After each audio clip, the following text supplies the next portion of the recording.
Have you ever been pushed so hard to your breaking point in your relationship that you started thinking that you're the problem? Well, I'm here to tell you that you're not. Hello, everyone. I'm Christy. I'm a therapist. I'm a relationship coach. On my platform and on this channel, I like to talk about topics that are extremely important to build people's mental health and the quality of their relationships specifically, and also give men a female's perspective on what you should be doing in your relationship if you are struggling, and some blunt advices that I think is extremely important for you to understand to have a healthy, respectful relationship at the end of the day. Okay, so if you like topics like this, please do me a favor, hit the subscribe button, hit the like button, and it really helps me put more time into these videos because I know that you guys like them. Okay, so in today's topic, I want to talk about reactive abuse, and that specifically, even the most successful and self-sufficient and independent man will be extremely triggered and affected by women or relationships that have reactive abusive trait or dynamic. You will be still triggered by the most toxic of partners because reactive abuse is not something that gets talked about enough, but is embedded in the trends of a toxic partner or toxic relationship. And I'm going to give you some reasons as to why this happens, what you can do as a man to ensure that you acknowledge it and you address it. So firstly, let's talk about what is reactive abuse. Reactive abuse is when the abuser specifically pushes you so hard to the point in which you snap, and at the end of the day, you get blamed for everything. If you're out in the public, you're deemed as the bad guy, and now you start questioning if your reaction to her abuse is your problem, that you're overly sensitive, that you're overly reactive, that you're this extremely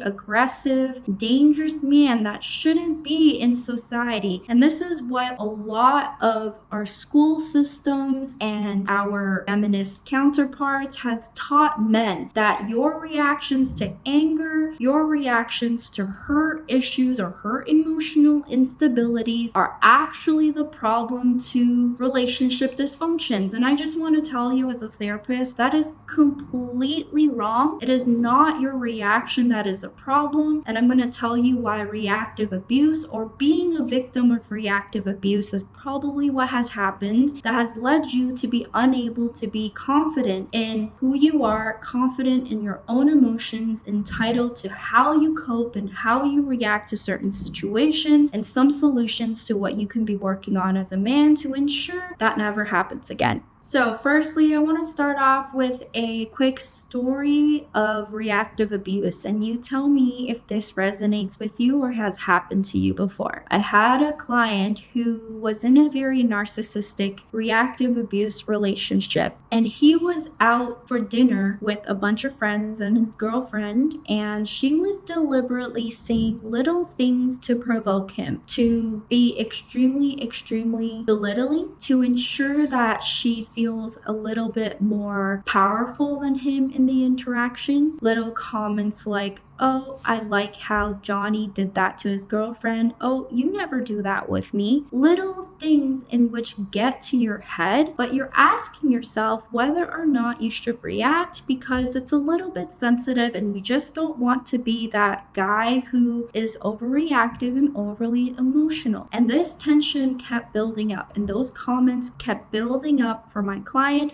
until he just snapped and walked out, yelled at his girlfriend, and left. And he was deemed the bad guy. He went home and started feeling extremely shameful, extremely guilty. His girlfriend asked him, "You cannot yell at me in front of everyone like that. Like, look at you. That's why you are everything in which I thought you were and said that you were." And so as a result, this is a cyclical cycle that he went through. And until we saw and identified the fact that he was actually a victim of reactive abuse and that it was a very natural reaction for him to react that way, he thought he was the issue. So that's an example of reactive abuse. Now, let's talk about the abuser's role in this situation. Her role and intention is genuinely to feel more powerful, more in control, and more higher status than that man. And that's why those comments are for the intention of ensuring that he doesn't react, that he takes all those comments in, and if he does react, at the end of the day, that anger, that reaction is what she can use against him to blame him for everything that has happened. That is genuinely the intention, for more power, more control, and more gaslighting. And when this cycle continuously happens, a lot of men start asking themselves if they are the narcissist, if they are overthinking, if they are overreacting, if they are the person who is just overly sensitive about everything, and they start really attaching their own identity with the term narcissist. And this happens a lot, actually, especially if you've had months and months of overreaction to the point where you don't even want to go out anymore with your girlfriend or wife, to the point where you don't want to react to anything that she says because you're second guessing your own reaction to her belittling comments and her toxic comments. What I want to tell you guys is specifically, narcissists do not feel guilt or shame. If you're sitting here questioning about yourself, questioning if you are doing a bad job as a partner, questioning if you are a anger-driven, toxic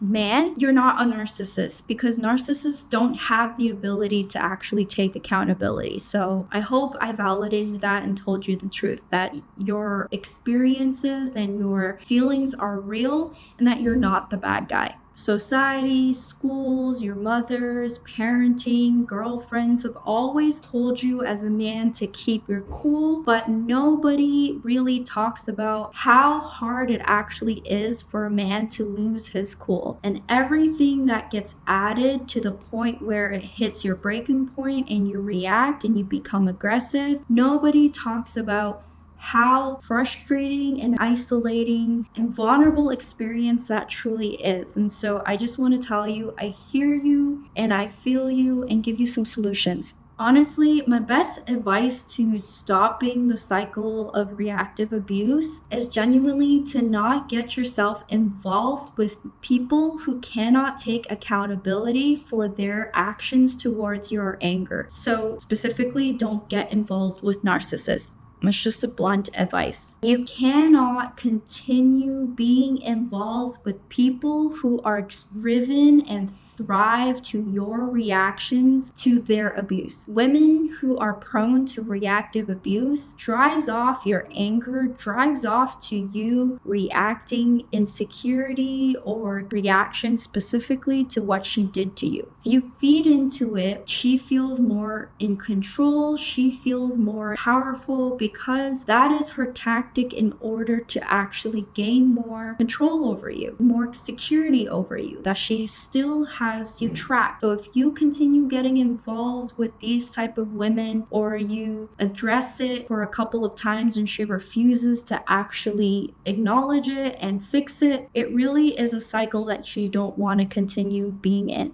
Secondly, I really want to address the fact that not a lot of people know that they are in reactive abusive relationship. And what I would constitute an actual reactive abusive relationship is, number one, you have to know what it is. Number two is you need to know how to spot it, which means everybody hurts people. It's a very natural thing. You may be someone who hurt someone and you don't realize that you've hurt that person. However, what makes a person a narcissist who uses reactive abuse on people is that person has a core characteristic of not wanting to address, acknowledge, or fix the issue. They are invalidating, unsupportive, and gaslighting of your experience and your reaction. You see this happening the first couple of times. You have to ensure that you no longer get involved with that person. There's a difference between someone hurting someone, acknowledging acknowledging it, apologizing, attempting to fix it, potentially making a couple more mistakes, but still addressing it and attempting to fix it. However, a reactive abusive person will refuse to acknowledge it, refuse to address it, refuse to fix it, and at the end of the day, it truly is with the intention of cornering you to a wall and making sure that she has full control over you. So wrapping up this conversation a little bit, I just want to tell you guys that you are a victim of reactive abuse. You are not the bad guy. You are not the narcissist. You've been pushed so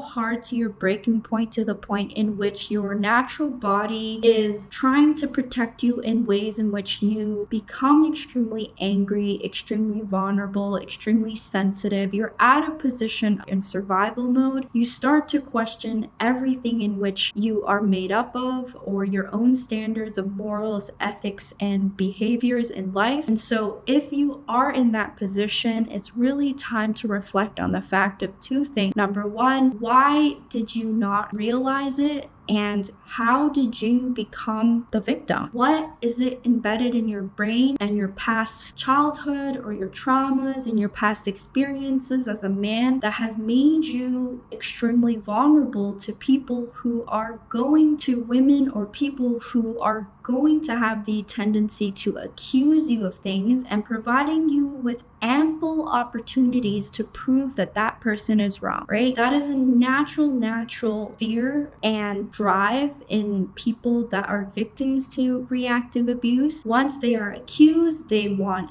every opportunity to prove that that person is wrong, and that is a really unhealthy attachment to your identity as a man. And if you don't have it under control, it will take over everything in life. So learn how to let things go. Learn that you don't have to prove someone who really will always keep the goalposts at different areas of the field. They will always be moving the goalposts around. The intention is not to have you being able to conquer that person or prove your value to that person. You can't, okay? I hope you found this video helpful, and if you are a victim of reactive abuse, but you still do want to work on things, or you want to see if there are certain characteristics in you that you can work on to ensure that she lowers her reactive abuse towards you, I hear you completely. Comment down below what your story is, what your experiences are as a man in your relationship, what kind of pain and struggles have you dealt with. You are a victim of reactive abuse, and don't hesitate to fill out my one-on-one advice call if you want to break down some solutions to your situation. I hope you found this video extremely helpful. Remember, reactive abuse is a common theme in a lot of toxic relationships. The first chance and first milestone of change is acknowledging it, acknowledging that it's happened, and knowing that you are not at fault and it is time to address it. So I hope you found this video helpful, and until next time, I'm Christy. Bye. Hi everyone, if you enjoyed our content, don't forget to follow us on TikTok and IG where we post daily, and YouTube where we post weekly.